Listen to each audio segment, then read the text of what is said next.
AP liquor scam కేసుపై దర్యాప్తు ముమ్మరంగా కొనసాగుతోంది. మరోవైపు ఈ కేసులో ఇవాళ ఏసీబీ కోర్టు విచారించనుంది. రాజకసిరెడ్డి, గోవిందప్ప, ధనుంజయ రెడ్డి, కృష్ణమోహన్ రెడ్డి బెయిల్ పిటిషన్లపై నేడు విచారించనుంది ఏసీబీ కోర్టు. ఈ కేసులో నిందితులందరూ ప్రస్తుతం రిమాండ్లో ఉన్నారు.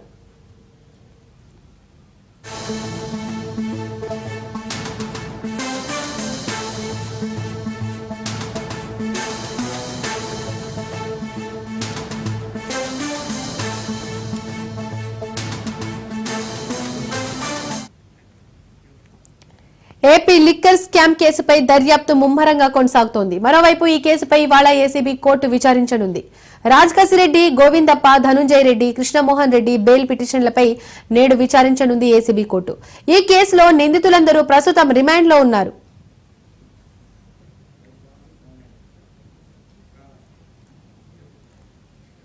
ఇక ఏపీ లిక్కర్ కేసుకు సంబంధించిన మరింత సమాచారాన్ని మా ప్రతినిధి క్రాంతి అందిస్తారు. క్రాంతి, ఆంధ్రప్రదేశ్ ప్రభుత్వం ఏర్పడిన తర్వాత గత ప్రభుత్వ హయాంలో ఏవైతే లిక్కర్ స్కామ్ జరిగిందో దానిపైన దృష్టి సారించడం జరిగింది. దానిలో లిక్కర్ స్కామ్ కేసులో మొత్తం 7గురిని ప్రస్తుతం సిట్ అధికారులు అయితే అదుపులోకి తీసుకోవడం జరిగింది. నిందితుల బెయిల్ పిటిషన్ కి సంబంధించి ఈ రోజు ఏసీబీ కోర్టులో విచారణ జరగనుంది. రాజకసిరెడ్డి, గోవిందప్ప, ధనుంజయ రెడ్డి, కృష్ణమోహన్ రెడ్డి బెయిల్ పిటిషన్లకి సంబంధించి ఈ రోజు ఏసీబీ కోర్టులో విచారణ అయితే జరిగే అవకాశం ఉంది.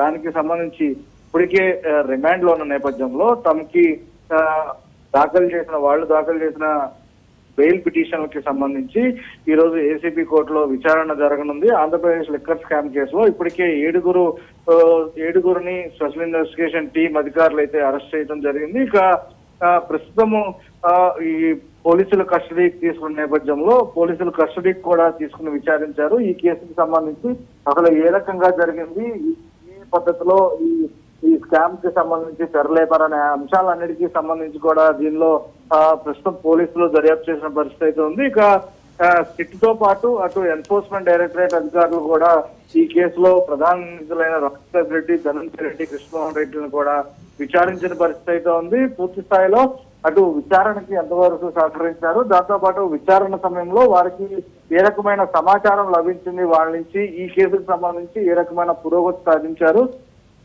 దాంతో పాటు ఈ కేసుకి ముఖ్యంగా ఈ ఆర్థిక లావాదేవీలకి సంబంధించి ఎక్కడెక్కడ పెట్టుబడులు పెట్టారు అనే అంశాలన్నిటికీ సంబంధించి కూడా ప్రధానంగా ఈ అధికారులు అయితే కొంత కీలకమైన సమాచారం రాబట్టినట్టు కూడా తెలుస్తుంది. అయితే నిందితులందరూ కూడా రిమాండ్ ఖైదీలుగా ఉన్న నేపథ్యంలో తమకి బెయిల్ ఇవ్వాలంటూ కూడా ఏసీబీ కోర్టుకి అభ్యర్థించిన పరిస్థితి అయితే ఉంది. దీనికి సంబంధించి ఈ రోజు ఏసీబీ న్యాయస్థానంలో అటు బెయిల్ పిటిషన్ పైన ఈ రోజు విచారణ జరిగే అవకాశం ఉంది. విచారణ తర్వాత న్యాయస్థానం ఒక నిర్ణయం ప్రకటించే అవకాశం అయితే ఉంది.